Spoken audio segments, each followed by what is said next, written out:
All right, y'all, welcome to the show. So, I have an important one for you today. Of course, the U.S. is on the brink of war with Iran. I wish that was a hyperbolic statement, but I fear it is not.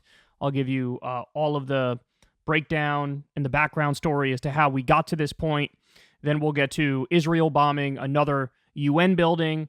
Shocker, that comes right after the decision from the ICJ that said it is plausible that Israel is committing genocide. We also have the U.S. covering for Israel at the ICJ. And Nancy Pelosi sinks to a new low, something I didn't think was possible, but apparently it is. And I'll give you a border crisis breakdown. I don't think people really understand how serious it is, what's going on at the border right now. There are many different elements to this. You have effectively a similar dynamic to the Civil War. Now, will it get to that level? I mean, that's too hard to say. It sounds obviously extreme when you put it like that, but when you get the specifics, you'll understand exactly where I'm coming from when I say that. And then later on in the show, apparently Trump's White House was dealing drugs. That's awesome.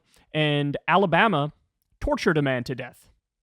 They tortured a man to death. So there's a lot to say about that as well. As you can see, the stinky one is behind me. All hail Phoebe. But she doesn't get pets in the studio, so I will try my best to stay focused on the material. All right, so let's go ahead and dive into it here. So, big news came out the other day.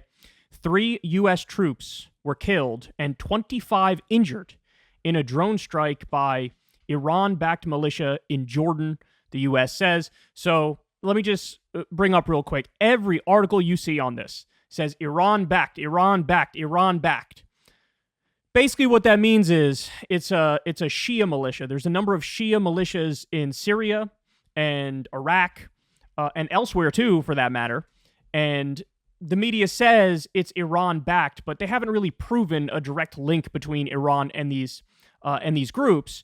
But it makes it so that these groups are viewed as proxies of Iran, and therefore, when they act, the question becomes, hey, should the U.S. go strike Iran? Because they're the head of the snake. They're the heart of the problem. And so you could see how damaging it is when it's phrased in that way. It, by default, applies pressure to Biden and the U.S. government and says, well, what are you going to do about Iran? Because if they were just talking about striking back at some Shia militia in Syria or Iraq, that wouldn't be viewed as big of a story, right? And in fact, we've done that quite a bit already. There's been about 150 attacks against U.S. bases by these various Shia militias, and the U.S. has struck back a number of times. So in this instance, it's the same thing. It was another Shia militia, but the connection is attempting to be made by the media and by the political establishment to say, let's blame Iran first and foremost, so hey, Joe, what are you going to do about Iran? Okay, so the White House released a statement on this. A pretty vague statement, if I'm being honest with you. It's a statement from President Joe Biden on attack on U.S. service members in northeast Jordan near the Syria border. Doesn't really say anything particularly noteworthy in there. There's nothing particularly hawkish in there. I guess you could say the last line is the most hawkish, where they say, we will hold all of those responsible to account at a time and in a manner of our choosing. That's the most aggressive they are. But then news comes out that there are discussions behind the scenes with Biden and all of his top military officials, and they're determining, hey, should we strike back at the various Shia militias who actually did it, or should we strike back at Iran, in Iran proper? Now, by the way, let's just note for a second here how absurd it is that those are the two things on the menu that are being discussed. In other words, the whole notion of like, hey, maybe stop Israel from bombing Gaza relentlessly and slaughtering civilians on a regular basis. That's not in the conversation. Hey, maybe we should be like Reagan and cut and run, because what the hell are we doing in Syria anyway? What the hell are we doing in Jordan anyway? That doesn't even enter into the equation. The things on the menu are bomb Shia militias, the ones who are responsible, or attack Iran proper. That's what they're debating. So here you see in Axios, President Biden and other top U.S. officials discussed Sunday a significant military response against pro-Iranian militias over the drone attack near the Jordan-Syria border that killed 3 American soldiers. So there's been a tremendous outcry from virtually the entire Republican Party, and I'm sure there are some Democrats in there as well, the media as well, where it's, hey man, what are you going to do about Iran? What are you going to do about Iran? So Tom Cotton comes out and he says the following. Joe Biden emboldened Iran for years by tolerating attacks on our troops, bribing the Ayatollahs with billions of dollars, and appeasing them to no end. He left our troops as sitting ducks, and now 3 are dead and dozens are wounded. Sadly, as I've predicted would happen for months, the only answer to these attacks must be devastating military retaliation against Iran's terrorist forces, both in Iran and across the Middle East. Anything less will confirm Joe Biden as a coward unworthy of being commander-in-chief. On behalf of Arkansans, I extend my deepest condolence to the families of our brave fallen warriors, blah, blah, blah. Okay, so Tom Cotton is saying, time for war with Iran, baby. Time for war with Iran. Get to it. I don't know what you're hesitating for. Jump right into it. It's not just Tom Cotton who's saying this. Like I said, a number of big-name Republicans. Senator John Cornyn says target Tehran. Lindsey Graham says hit Iran now. Hit them hard. I don't think these idiots know what they're calling for. I don't think they truly understand the consequences of an action like this. This would dwarf what the Iraq War looks like. The Iraq War was a historic atrocity. And, we're still feeling the consequences of that to this day. We wasted trillions of U.S. tax dollars and thousands of American soldiers' lives, and we displaced millions of people, and we killed hundreds of thousands of innocent civilians. And now they're talking about do a war with Iran, which would be bigger. It would be worse. Iran now is a far more developed country than Iraq was when we went after Saddam Hussein.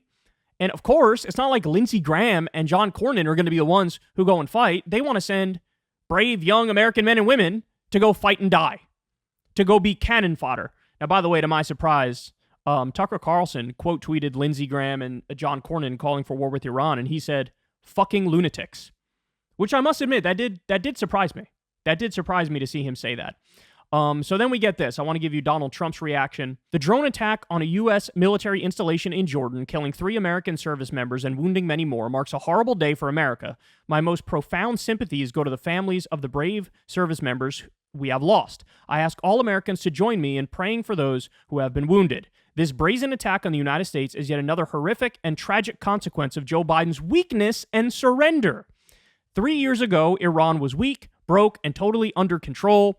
Thanks to my maximum pressure policy, the Iranian regime could barely scrape $2 together to fund their terrorist proxies. Then Joe Biden came in and gave Iran billions of dollars, which the regime has used to spread bloodshed and carnage throughout the Middle East. Let me just pause here to point out, and the same thing with Tom Cotton's narrative, Trump's narrative and Tom Cotton's narrative is basically the same. And they're saying, you guys are too soft on Iran. Well, hold on now. Obama did the Iran nuclear agreement. That worked. It was upheld by the UN and the IAEA over a dozen times. They were following the agreement perfectly. Everything was good. Trump came in, ripped it up, and then that's when problems really started. And they keep hitting Biden as if he's weak on Iran. He didn't even get back into the Iran nuclear agreement. He should have. But he didn't do that. This thing where they say, oh, you're giving them billions of dollars, it's utter nonsense. We stole their money through sanctions. We stole their money. And some of their money was returned. And they portray that as if it's like a bad thing or a negative thing. No, it's actually, in that instance, the absolute correct thing.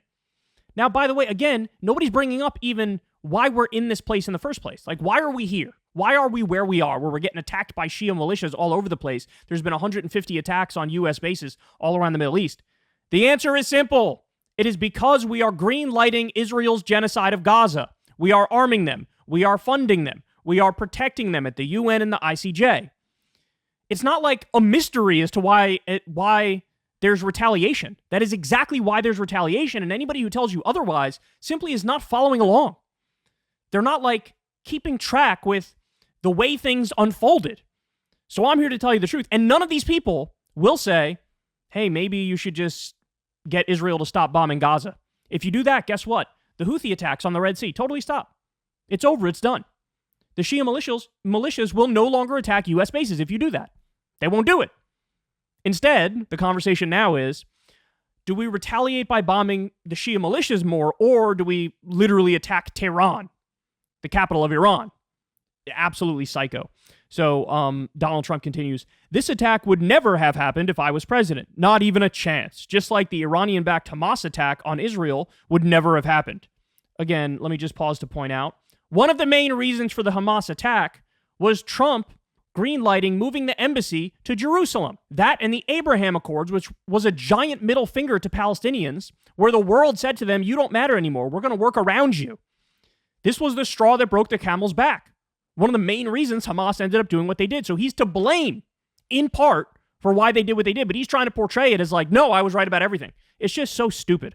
The war in Ukraine would never have happened, and we would right now have peace throughout the world. Instead, we are on the brink of World War III. This terrible day is yet more proof that we need an immediate return to peace through strength. Peace through strength. So that there will be no more chaos, no more destruction, and no more loss of precious American lives. Our country cannot survive with Joe Biden as commander-in-chief. So in the midst of everything that's happened, Donald Trump's response is peace through strength. In other words, bomb more. In other words, be more aggressive. Be more hawkish. Be more like a neocon. Isolate Iran more. Take on Iran more. So there is no anti-war option. There is no anti-war argument coming from anywhere on the American political spectrum among people with power. Like I said, the conversation Joe Biden is having is, do we just bomb the Shia militias or do we bomb Iran proper? That's the conversation they're having. I shudder at what conclusion they'll come to, by the way. And then Trump's out here like, you're being slapped around like a bitch and you need to stand up for yourself and you need to do peace through strength. Insane. So there is no non-interventionist, intelligent, diplomacy-related reaction here. None of them want to have negotiations. None of them want to have peace talks. And none of them want to stop Israel from slaughtering innocent civilians, which is leading to all these retaliatory strikes. The one thing I hate the most about conversations around U.S. foreign policy is everybody has to pretend to be a total fucking moron and not understand causality. Anytime any attack happens against us or one of our allies, it is by definition evil and is totally unfounded and unjustified, and there's no logical connection as to how we got to the place we were. Well, I'm not going to play that stupid game, and you shouldn't either. We all know the genesis of this. Stop Israel from massacring Palestinians, and then the Houthis will stop what they're doing, and the Shia militias will stop attacking U.S. bases. It's that simple. It's that simple. Instead, what are we going to do? Escalate more, and escalate more, and escalate more, and guess what? The neocons are all getting what they dreamed of. They're all getting what they dreamed of. They're all getting some sort of a confrontation with Iran. You can only hope Joe Biden isn't stupid enough to go all the way and start a war with Iran proper. I'm not sure I know the answer to that question. Hey, y'all, do me a favor and like and subscribe. It helps out big time in the algorithm. Click the bell as well for notifications when videos drop, and watch that video on screen right now. You know you want to.